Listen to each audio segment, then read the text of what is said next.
everybody, it's Miss Q with Tantalizing Minds Tarot Reader. How y'all doing today? Today we're gonna start out my channel with Black History Month. Woo woo! Yes, Black History Month. I had bought these cards called Black History Flashcards. All right, they're made by URBANINTELLECTUALS.com. Okay, yeah, and they come, with 52 of them, and they got something about them. That's one of them. That's who I picked today, MADAMCJWALKER. Okay, that's who I picked. All right, so let me just tell you a little bit about her, okay? So, Madam C.J. Walker was born December 23rd, 1867, making her Capricorn, guys. As Sarah Breedlove, her parents, Owen and Minerva Breedlove, were sharecroppers. They were both born in slavery, but Sarah was their fifth child, and she was the first to be born free, after the Emancipation Proclamation. Okay, that's a lot to say in one word. Well, there's two words. I'm sorry. In her early years, she began off as an orphan at the age of 6. It doesn't say how that she lost her parents or anything. They just said that she became an orphan at 6, married at the age 14 to a man named Moses McWilliams, with whom she did have a daughter, and she named her daughter Leah. I don't know how to pronounce it, but you see it right there on the screen. But she was born in 1855, okay? And then she lost her husband at the age of 20 years old. So when her daughter turned 2 years old, she moved to St. Louis. And she was working as a laundress, and she went to school at night. It didn't tell me what she went to school for and what I was reading it from. I got it from history.com editor. That's where I got this information from. And they said that she worked as a laundress and went to school at night. That's where she met her second husband, Mr. Charles J. Walker, the gentleman that inspired the name of her empire, Madam C.J. Walker, okay? So, let's see. She made her fortune by developing and marketing a line of beauty and hair products for Black women, okay? And she was an entrepreneur. She was a philanthropist and a political social activist. Okay. And she was the world's most successful female entrepreneur of her time and one of the most successful African Americans. Okay. That's awesome. Okay. And she was, of course, the first Black female self-made millionaire in America. Wow, that's nice.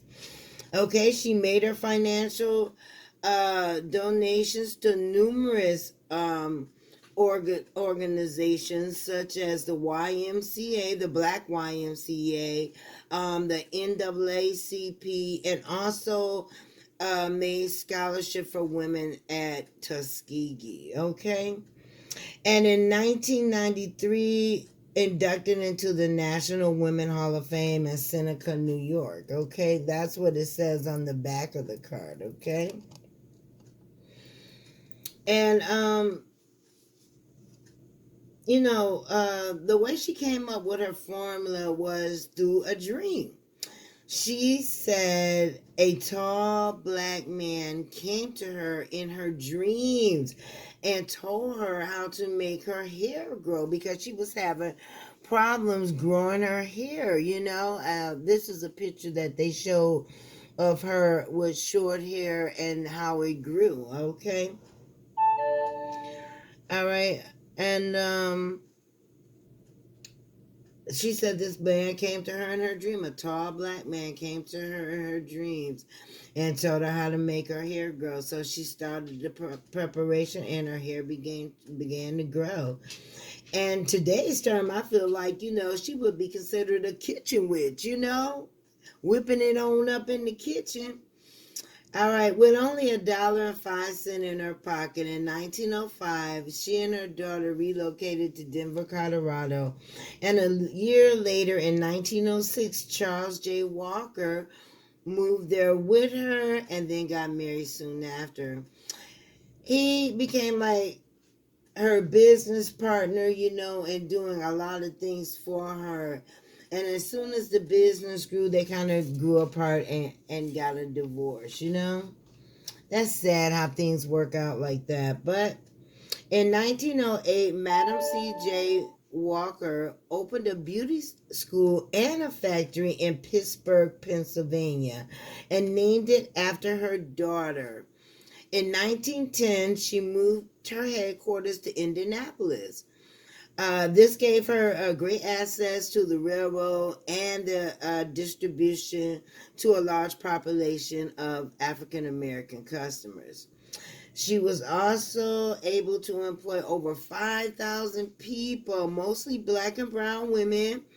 Back then it was a hard cold sell, it was door to door, but she called them her culturalists, her beauty culturists. All right. And unfortunately, Madam Walker died in her country home in Irvington-on-Hudson on May 25th in 1990.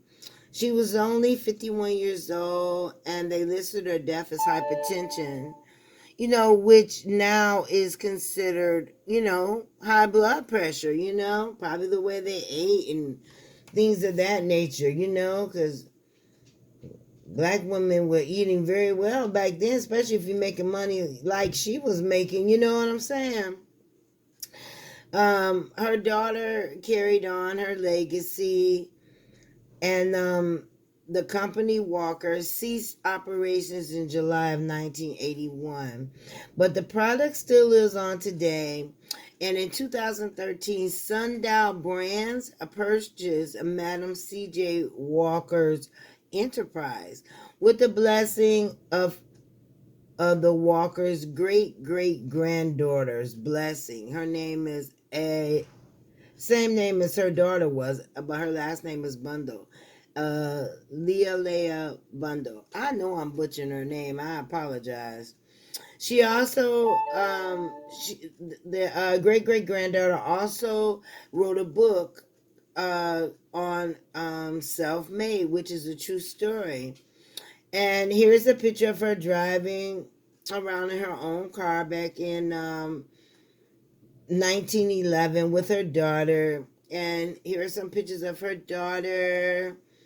And she was pretty too. She went on to, carry her legacy. And here are some pictures of her logos that she used back then.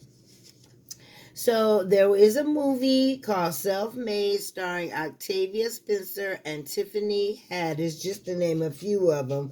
It premiered on March 20th, 2020 on Netflix. It's a miniseries. So I'm definitely going to check it out, okay? Because I haven't checked it out yet. I just read up on her, to tell these stories about her, But I apologize for that noise that you keep hearing. That's my notification because it's snowing outside and it just keep hitting the camera. So I apologize. All right, so they do give this deck called the Black History Flashcard by the URBANINTELLECTUAL.com. They did give me this card right here, which is they call it the 53rd card. And this card you can give to a friend and they can get $2 off their Black History flashcards. Get the cards here at URBANINTELLECTUAL.com / card 53, CARD 53. Take a screenshot of it because I got it on there. Now, the coupon card 53 is valid for 1 pack of Black History flashcards, any volume, and cannot be used in conjunction with any other discount. I am not getting paid to do this, guys. You know, I just wanted to do Black History Month with these cards, so I just said I'm going to shuffle, and the one that I picked, that's the one I'm going to give to you, okay? Now, thank you so much for checking out my Black History Month information tags. That's what I'm going to call them, information tags, you know. And next up is going to be a pick a card, 1, 2, 3, for love reads, okay, for the month of February, all right? So look forward to that, and chit chat with you and talk to you later. Toodles!